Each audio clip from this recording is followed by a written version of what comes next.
Good morning, good morning! Nandito ngayon tayo sa Cabanatuan Terminal, first trip.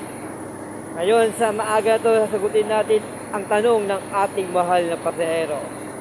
Ang kanyang katanungan is, mayroon po bang diretsong Pagudpod to PITX na bus? Paano mapumunta ng Pagudpod o kaya puntang PITX? Yun po ang katanungan ng ating mahal na pasahero. Ang sagot po natin dyan is mula po sa Pagudpod, papuntang PITX ay wala pong diretsyo. Wala pong diretsyong bus. Ang pwede nyo pong gawin is, mula po dyan sa Pagudpod, pwede po kayong sumakay ng jeep. Sumakay po ng jeep papuntang Lawag o kaya Bigan.